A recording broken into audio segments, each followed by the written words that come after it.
40.4 40.4 40 40.4 40 40.4 40.4. All right, welcome, Jeff.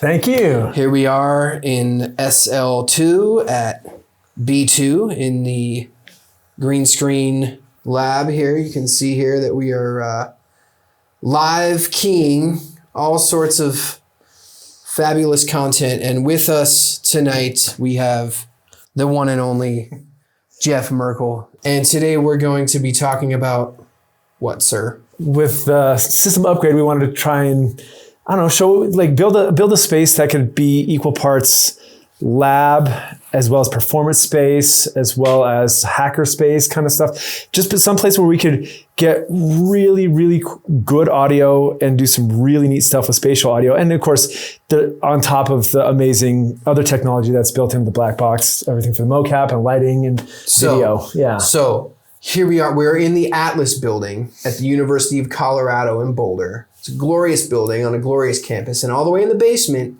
is B2. And in the basement is the gem, which is the black box experimental studio. And just recently, Jeff put in a massive 40.4 audio system. This is a big system. This is the biggest system. I mean, there are like bigger systems out there, but like this is a killer, loud, big, high fidelity, multi-channel, high resolution system.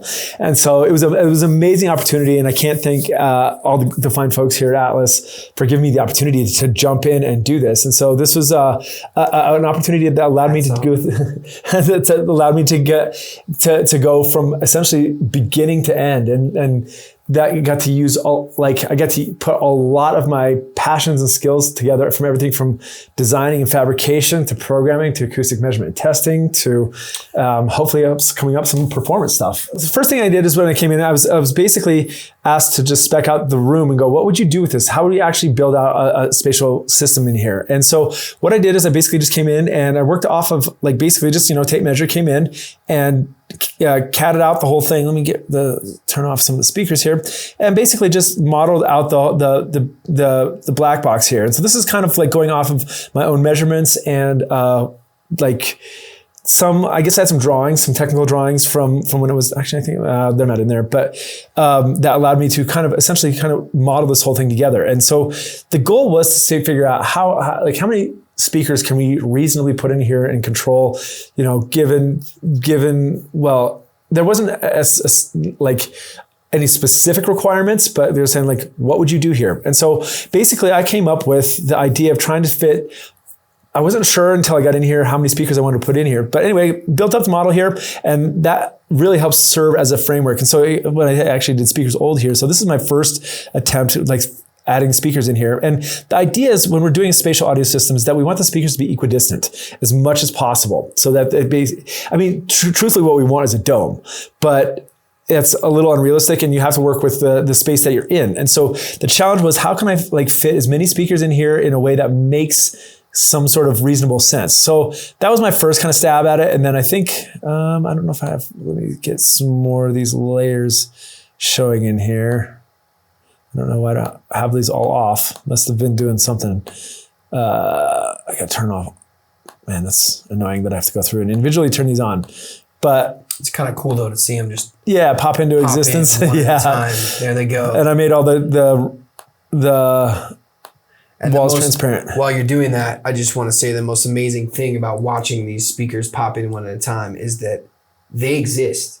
They are over there now. All of those speakers, every little one is a massive sound producing cabinet. They look small here. But when you're there, trust me, you're not going to think they're that small anymore.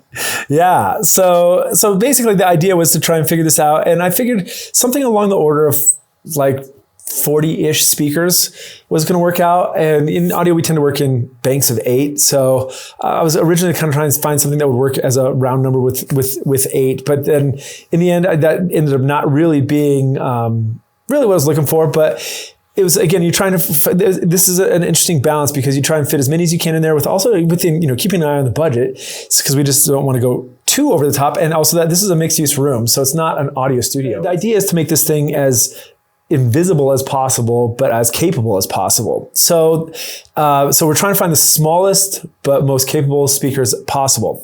And so the decision came down to, okay, are we going to go with active or passive speakers and monitors, or PA style speakers? And the thing is, like, if we went with active speakers, which is pretty much what most speakers are these days, for good reasons, but for something like this, it doesn't make a whole lot of sense because we'd have to put in an outlet for every one of those, and to do the electrical work for something like that just gets out of control. So we opted to go spec this thing out for a passive system, which allows us to put the amplifiers and all the tech into one space and keep the room, because the noise floor in there is amazing. It's really quiet in there. So we want to keep the room really quiet and really take advantage of the possible dynamic range of that space. So we ended up landing on this number, about 40 speakers right here, without having considered the subwoofers yet in there. The subwoofers aren't shown in here. What we did then is you went in with some tape, with some just little teeny dots of tape, and started putting them around, right? That was really the first step in the space. And then you went back in to the CAD, right? Yep. Yeah, that's one of my favorite things. And so yeah, that's the speakers old and speakers actual, like where I actually like place them. And it's one of those things. One of my favorite things is when you're working in the digital world, like on the screen, and then you get to go work in the real world. And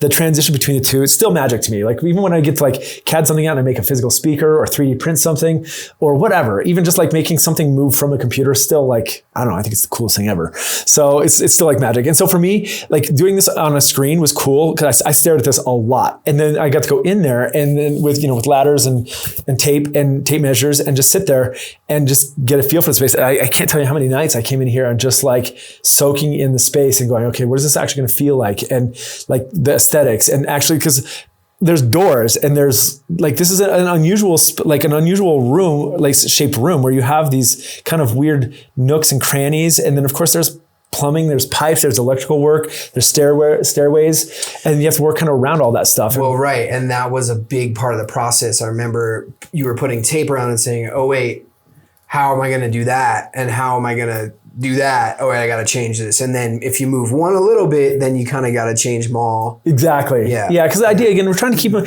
within reason, equidistant as much as possible. But, it being realistic, like there's this doorway system over here. You can see it's overlapping. Mm-hmm. So what we ended up having to do is I actually had to move this speaker has to get pulled in pretty far over here, and we can compensate for that in software. So it's not the end of the world. We just want to get as close as we can with it. So the speakers I ended up using are like, I'm a big fan of coaxial speakers. So especially for something like this, where you're basically, a coaxial speaker is where you have the tweeter inside the woofer, and hence the term coaxial. And the idea being that you're going to get less lobing and less weirdness as you move off axis of this. And you're already going to have so many speakers in the space that we're trying to minimize any additional phase interference potential issue between tweeters and woofers. And also trying to keep the footprint of the speaker as small as possible. So looking at the specs and the requirements. Oh, the other thing I guess we should mention is that this is intended from the start to be a base managed system. So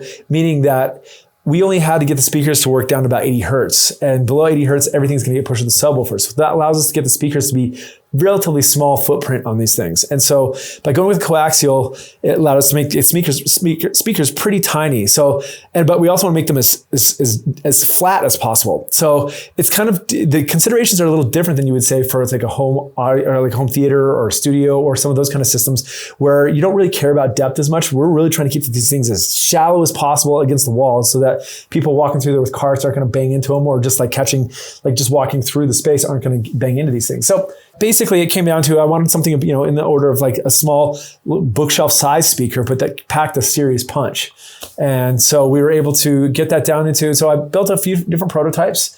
I made sure that the acoustics. I mean, like the actual speakers themselves, there's nothing groundbreaking about them. They're just going to be really good speakers, and so there weren't anything bizarre. So the cool things about most modern speakers are easily modeled.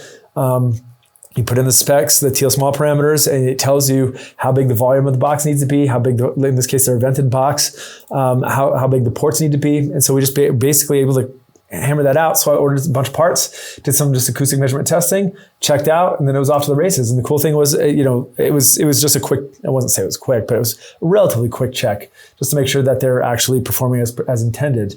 But then that was just a quick mock-up with a box. It's one thing, one of the things I find with speakers is that making speakers sound good is a relatively straightforward process. Making speakers that look good is the really hard part of it. That's the really big challenge. And depending on what kind of finishing work you're doing, like making things look pretty and making things like whatever kind of coating or veneers or grills or whatever you're kind of doing, that's the way harder part than actual like the acoustic stuff. Because it's pretty straightforward. The math is pretty straightforward for most speaker development. Right. And the speakers look amazing. Thanks. Yeah, I was actually really happy with them. So great. Can you pull up my screen? I want to show. I'll show the way the speakers end up showing up. And 1, 2, 3, boom. All right. I think it was this one right here. Yeah. So this is what they ended up looking like right here. So like I wanted to add a little bit of visual appeal to them. So I added some like roundovers, like roundovers on the front grille, and then do a little bit of roundover on the back here, just to give it again, a little visual interest because this is a plain old box. I mean, in the end, they are boxes, but these are the kind of things that, and having everything recessed and flush and making it clean and tight, not only making it aesthetically pleasing, but also because they are like at like thigh height, that if people are walking around and you're bumping into these things, you don't want sharp corners. So you do want these things to be rounded over. And also just the fact that having a rounded over grill is going to make it a lot stronger. So, and then the trick was also how we're going to mount these to the wall. And so I have the bracket, 2 different kind of bracket systems that I ended up building here. So that's the angle brackets. And then I have, you should zoom in on the brackets. This is the moment for the bracket. Right. Because these brackets were a huge part of this process. You'll never see them, ever. I know. You'll never see them, but they are there and they took so much work. They did. They were beautiful. Look at the bracket.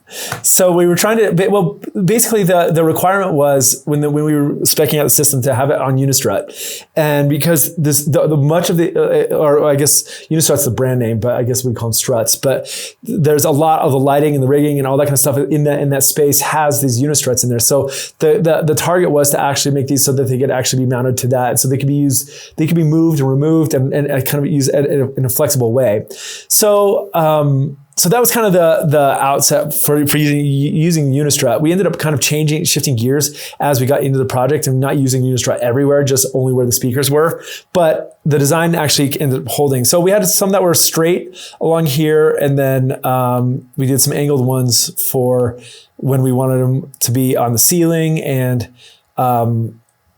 against the wall where we wanted to have them angled down a little bit right there. So it was, I'm not gonna lie, like this little roundover thing right here was really challenging because then I had to build a lot of jigs for bending metal. This is all, quarter inch steel.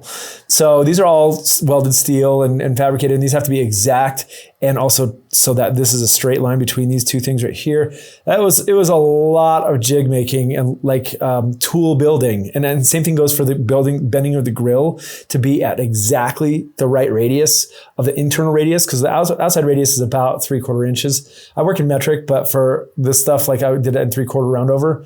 But the inside radius is a little bit different. So that was really challenging. And also just making sure that this sits actually flush to the grill right there. I show it in gray right here so you can see it. And then also things like if we get rid of the grill, we can see that it has I don't have the actual drivers in here, but then we have the port right here. And then also we have recessed cable inlets so that it can be really close to the wall, and so that also it doesn't get snagged or anything. And so, yeah, there's a lot of little considerations that go along with this thing and like slightly round over with it. But yeah, I mean, pretty much straightforward. It's just a speaker to speaker. This is what the speaker looks like deconstructed right there. And this is actually how I program all the cutting. And so you can look at the manufacturing and you can see how this is the programming of the bit that goes through the CNC, and actually can even do a little simulation. We can actually watch it the router can speed it up really quick so it goes really fast. So you can see it being cut out right there. Wow. That's so visually pleasing. Yeah, it's really fun. So takes a while. And it goes through, it cuts out all those parts, and then it goes back and drills all these pilot holes. So that's for the crossover inside of it. And then, so you can see it cutting there. I ended up actually built a whole new part of my house. So I put the CNC in to do this project. So this is like a new shop at the time. So I'm still like, the computers are sitting in funny spots, and you'll see things move around and change like a little bit. I'll get the brackets put in there, but you can see it cutting out the parts right there. So you can see them being glued. This takes a lot of clamps to do this. And like, you wouldn't imagine it, how many screws go into like the seemingly humble speaker like that, but it still has something, I think, on the order of like 40 screws inside of that thing. Right. And so your screw budget gets really, you have to make sure you have a bunch of them, because these are not the kind of screws you can just go to like Home Depot and buy. They're like special ones. Well, right. So this is awesome. So this is all happening at Merkel Acoustics down in Denver. Designing speakers, cutting speakers. This is just so cool to finally see this. Yeah, it's fun. Like I said, I still to this day, I get a kick out of the CNC. Is still just one of the coolest tools ever. It's just so fun to play with. So I spent years on other people's machines, but this one, to finally have my own, it's so much more precise and so much faster. It still takes a long time. So you have to punch out all the parts and route all the tabs off. It takes a long time.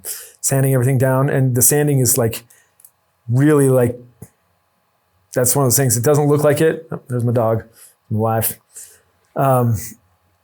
Just takes a long time I went through a lot of glue. So you can kind of see just the process of like gluing these together, clamping it up. It takes that clamp, and then I have to route it. So basically, so you have to do all the rounding over the sides of it, and then it'll round over the back side of that. I guess maybe I got those a little out of order, but yeah, it's a whole lot of routing. And so I don't know if I'm doing all 40 speakers, because I did them in batches. I actually did 20. I did 20 and 20. And then the vacuum. Yeah. Just a whole heck of a lot of sanding to get those like nice and smooth, so you don't really see the seams and stuff. So, and this is all like really nice wood too. This is 3/4 inch Baltic birch, or 18 millimeter actually. So, yeah, pretty fun. So once you get the cabinets built, then the next step is to actually put the speakers together. So putting the drivers in there, crossover, cabling, the cable inlets and that kind of stuff. So, and it's like, it's funny because like doing these with like a stereo set of speakers, nothing's that much. But when you start like working on 40 speakers, a seemingly small job mushrooms into a gigantic job. So in this case, like, so I'm sitting here, so I've got all the cabinets built, and I think I did them in batches of 20 and 20. So you can see that I put the driver, the tweeter inside the woofer, then you can see that there's like these tiny little screws with thread lock on them, and my fingers just were so raw after doing these for hours and hours and hours and hours. So it just takes a long time to put those together. But I mean, it's cool. It's so fun. You can start to see the boxes pile up, and it feels so good when you have this mountain of hardware forming into speakers. So then the challenge was the grills, and that was, when I do like home speakers, like hi-fi type speakers and studio monitors, I don't usually do grills. That's just not really my thing. So doing a flat grill is relatively straightforward, but I want to do these rounded over grills. And that was actually really tricky because I had to have them like recessed in there, and it had to be like sub-millimeter accuracy. So I had to go out and actually bought a table or like a bandsaw for this, and had to build a jig. And I used some really thick steel for the grill. So fortunately it worked great on here. I don't think the cutting of the metal was actually really, really straightforward and quite simple, but it was the thing is you can't bend these. You have to be really, like when they're really large or really fragile. So you have to be really careful you don't bend them. And then you have to cut them in two axes. And then once we get it to the bending and the rounding over part, I don't think I have like a couple pictures of that, but that was you can kind of see the jig behind there, but that was really tough. Super fun, but now that I know how to do it, I'm really excited about it, and I think that's going to become like part of your design aesthetic. I think a lot of times when we think about products being made, that's like the designers and stuff know exactly how they want to do it for the whole time. But truth is, it's kind of an evolving process, and I won't say I figured it out on the fly. I designed it exactly the way I wanted it to, but it took me a while to figure out how to actually make the thing do what I wanted it to do. There's the jig. And so basically it's this bending jig, but I had to build these crazy tubes, welded tube things, so that it bent it at just the right angle there. And I don't know if I have any like me bending it right there. Maybe a little bit.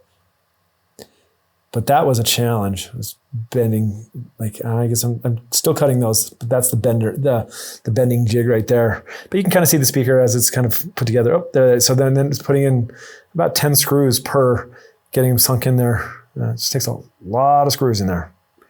So what kind of music would you listen to while you were doing this? I listen to a lot of audiobooks. like I plow through audiobooks. Like I was listening to about an audiobook every other day. Like sometimes even more than one day. So, and I would switch back between like nerdy nonfiction and terrible sci-fi and detective novels. The subwoofers were pretty interesting because once again, you're trying to this is where I think custom really helped out, because we were able to get the subwoofers stuffed in under the catwalk in exactly the right proportions in the space that they would fit, because we're trying to get them as shallow as possible. And so we put some pretty beefy subs in there. And and we were able to put the plates there, and doing the custom brackets. The mounting system was pretty major endeavor. They're pretty good size. So these are 15-inch subs. I do have the grill. Yeah, I do have the grill on there. And so we want to get these things like volume-wise to be big volume, but as thin as possible profile-wise. So it worked out really well. So again, I did a couple like versions of prototypes to make sure that it worked out. It was good to go. And then, we just basically built the thing up. Cruise around it a little bit. Let's see what's inside there. Yeah. So if I wanted to hide the back panel so we can see, this is kind of what the inside looks like right here. So we have some pretty strong bracing in there, because we don't want any of the systems to vibrate outside of it, and also to act as for the ports to actually act as like a sturdy structure. I don't think I have them. I didn't show them in here, but I have these end caps that go on it, so they're rounded over. But the outsides are rounded over so that you don't get chuffing. It's basically, there's a lot of air moving in and out of these things very quickly. And so, because most of the super low frequencies, they're coming out of the ports, not actually off the driver itself. You're using the box as a resonator, a low frequency resonator. And so, but to get those big lows, we needed to move a lot of air. But so there was some serious consideration given to the subs, not only because they had to tuck under those, I think they're water pipes. Yeah. So to make stakes even higher. Yeah, you can't touch any of the fire stuff and fire suppression systems, and you have to get it just right. And it's a tight fit in there. And so it was tough. The ideas, and of course, we're hanging big heavy things on the walls. You gotta make it safe too. So we have to, the drywall in there is 3 layers of 5/8 drywall in there. So it is, that stuff, those walls are thick. So it gave us really good anchor points to do some toggle bolts behind there. Layers. Yeah, 3 layers. 5/8. Yeah, it's like that thick. And so, that's why that room sounds so good. So, so the nice thing was using toggle bolts in there and building. I drew those ones by hand, the brackets, but they're like welded brackets that sit in there. So basically, and then it's screwed in like hardcore into the sides and the back of this thing, so that it's not going anywhere. So those things are monster. They're on there super tight. It's pretty awesome. Yeah, and they sound intense. Yeah. It is really. Really intense. Yeah. It would be cool. Maybe we can cruise through. It would be cool to even talk about the cables a little bit, just for anybody that's curious, because obviously you need a bunch of cable. Way more than I thought. For whatever reason, my math was way off on my cabling. Like I was doing back and napkin stuff, like trying to figure out how much cable, the speaker wire I was going to need. And I ended up thinking something like around 3,000 feet or something maybe it was like 2,000 or 3,000 feet. Oh, I ended up going, I think 5 times that much. And so it was I can't remember. I think we're in there's well over a mile of speaker wire in there. I'm pretty sure. I can't remember now, but I just remember image in my mind. Mile of cable. All I kept remember is going back and going, because that cable's not cheap, and going, oh man, I have to get more. Oh man, I have to get more. Oh man, I have to get more. And it's also just things we talk about speaker gauge and stuff. You have to consider the lengths and losses versus gauge, because you always want to have more copper. It's going to make it there's a lot of reasons for, without going into science, you want more copper, but it's more expensive to do that. So you have to find the balance between that, and also just that cables get really heavy and really thick if you make it too heavy. So, and we're trying to get like 20 cables through like, these little conduit things that we're adding up there. So it was tricky to find that balance, but yeah. Right. Okay. So back at Atlas, let's go back here for a minute. Boom. So this was the panel cut sesh. So that was a cutting jig that we built. So we knew exactly how and where to cut it. So that was when we were using the knife. Right. And then you start kind of, that was before. It don't feel great. What's the problem? And then you're really like, okay, I need to take a break. I'm really, okay, I got to get out of here. So yeah, I had to pull it back, cut it out, and then fold the fabric back in there to cover up your seams and everything. Right. And so this was kind of getting close here, but you can start to see the panel coming together with the cutout for the speaker. Whoa, there's the recess, and then we had to go back. There's a hole in the wall, people. But then we had to go back and cut out. There's also insulation on the back wall, and then there's some 2x4s there, so we had to route those around inside of there. You were cutting the 2x4s to make the cavity go around. So once the panel's up there, then we had to cut where what was behind the panel. We had to cut away, so to make some surround kind of things in there. Taking panels. What are we doing? We're taking panels down here. And this is kind of fun, I was realizing most people will never see the black box without those panels. So here's all of the speakers coming in.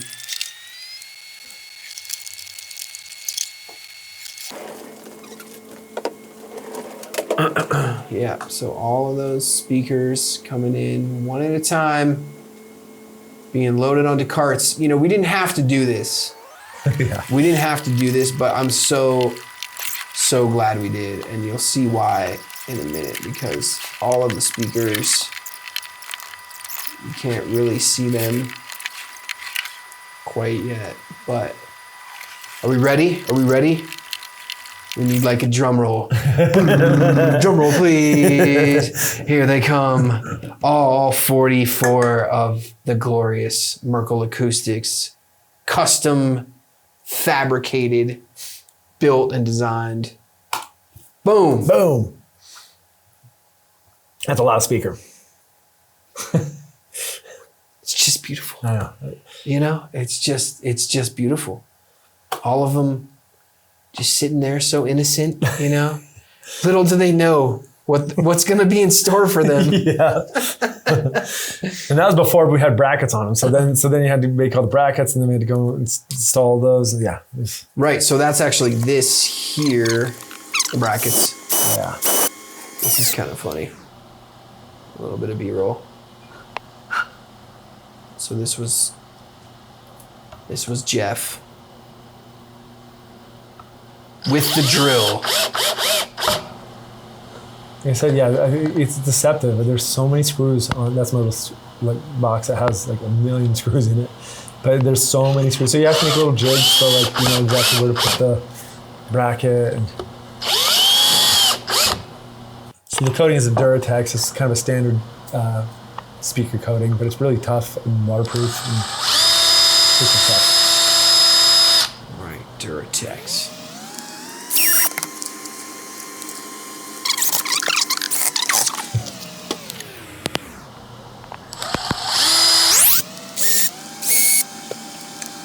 I don't know if you can hear this, but it's doing some really nice, like I'm remixing this drill sound right now. Yeah. Just playing with the speed. It's really pleasing. That's cool. A drill, yeah. That's a really great instrument, actually. That's quite fascinating. So I was listening to a zombie book during this part. Zombies. They're kind of like vampire zombies. It's a weird one. Double bass drum. Yeah, this was a good moment. All right, let me go to the next bit here, because then we got all the brackets on, and here it comes slowly. Where's that image? Come on, you can do it. There you go. Oh yeah, hanging them up there. Yeah, even getting the unistrut that goes on the wall, and we had to get that up there clean and perfect, and so you had to build jigs for that so that the mounts were all in the right spot. Yeah, there was quite a few headlamp sessions. Yeah. Well, remind me, what was going on with the headlamps? Because the grid wasn't always on, or No, it was fine. It was just because the curtains. Yeah, the curtains it was were there, the curtains. and yeah, it's because I think they were like working in the middle, and so we're trying to work around there without interfering with some of the work that was going on in the middle of the space. That's right. For the most part, I mean, I have to say though, I mean, like you always look for the silver linings, and during COVID, this was actually a great COVID project because like we had there wasn't a lot of activity going on in there, so that it was nice not to be in anybody's way when we were doing this stuff. So. That worked out pretty well. So why not just do this, right? I mean, hey, COVID happened, so let's make a little family of speakers. Here's here's the little children and all their parents, and let's look at some of these. These are just so great. We've got some niceness. You took a bunch of pictures of these, which I never saw. Yep, I have them. It's sitting on my hard, sitting on my in my Lightroom. I want to see those because Yes. that was cool. There was a couple. There's you. I like this, like the outer space shot, from the top, and then it's like it just looks like we're going to remember this for all time. Because we are just, in the bigger scheme of things, just this little dot out there in space. But we're in here doing this. If anybody ever finds us, they're going to be like, wow, I like this place. Oh, yeah. You get some good photos of that. So, yeah. Now we're getting to the masked EQing. And so this, you can see here, there's just a little simple signal tester right here. Right, so you're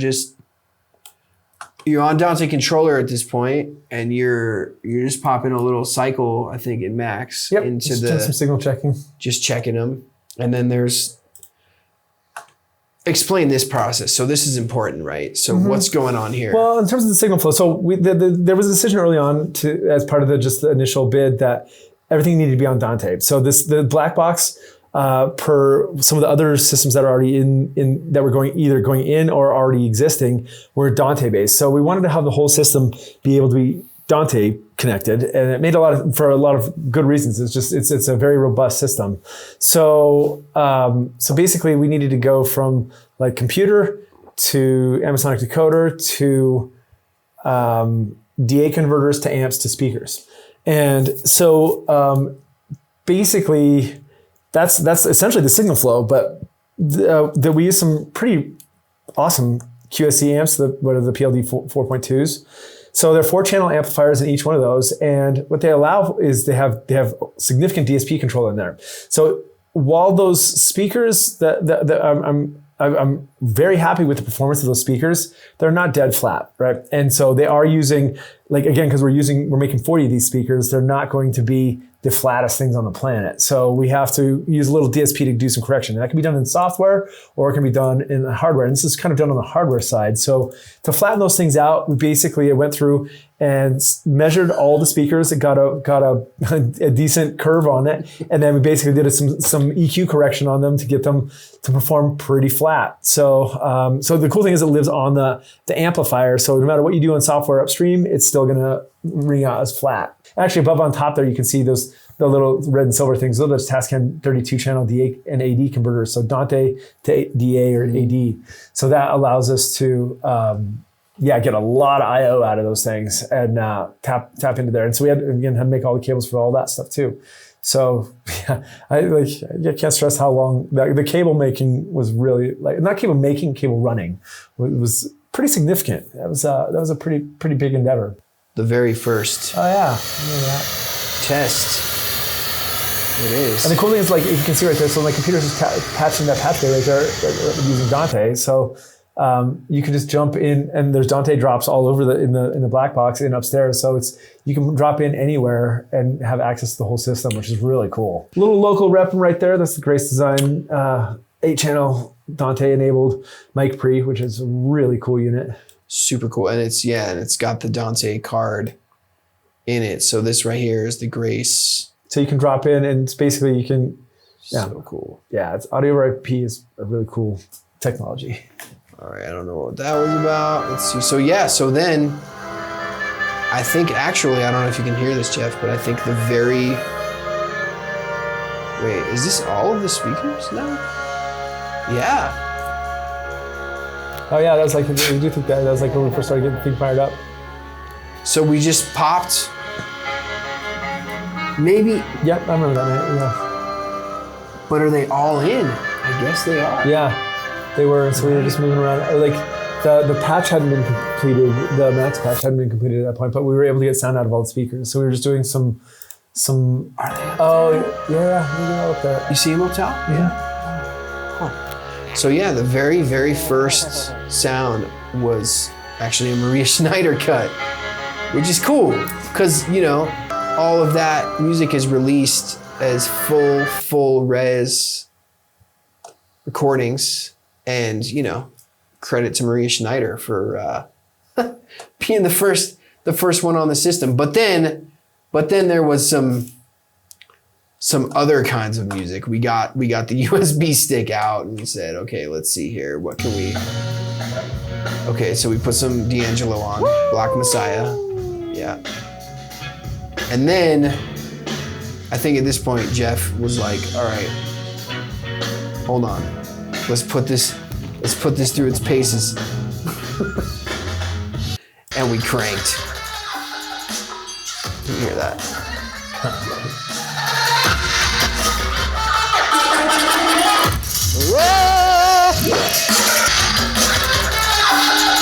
Oh yeah, little tipper. Little tipper. Yeah, that one's got a chunky fat low end. It's a lot of fun to play with. Yeah, we wanted to do the sub, push the sub a little bit. Right. And now, you know, like that was early, just getting going. So these systems, it's funny because when you fire up the systems for the first time, you want them to be this just like mind-blowing, amazingly awesomeness, but they take a lot of time to tune and to tweak and get your crossovers right and your EQs right and everything. So while it's super fun to hear everything fire up for the first time, it's also, I won't say, it's not what the whole system could be. It takes a while. You have to do just firing up the system and running signal through it. It works, but it's not exactly where you want it to be. So it takes a little while. Oh yeah, that was yeah. So when you're working with in Amazonics, a big deal is you have to, you're working what's called azimuth elevation and distance is how you position something in 3D. So I was coming up with all these crazy harebrained devices and robots with lasers and all this kind of stuff to try and figure out where something is.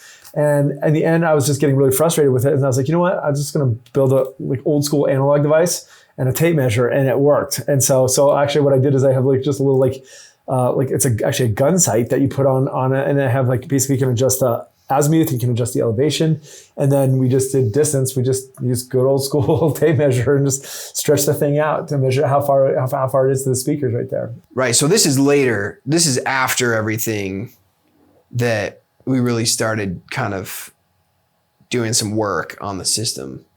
Why 2 lamps?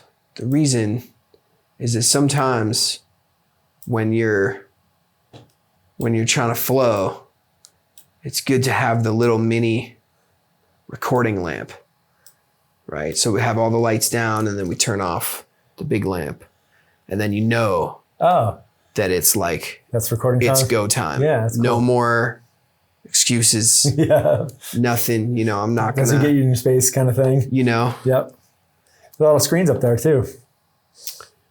Yeah. So we were hanging. I was in there with, who was this? Oh yeah, we did a session with John Gunther. Yep. John Gunther was hanging out, and we're gonna actually be hanging out with John Gunther tomorrow.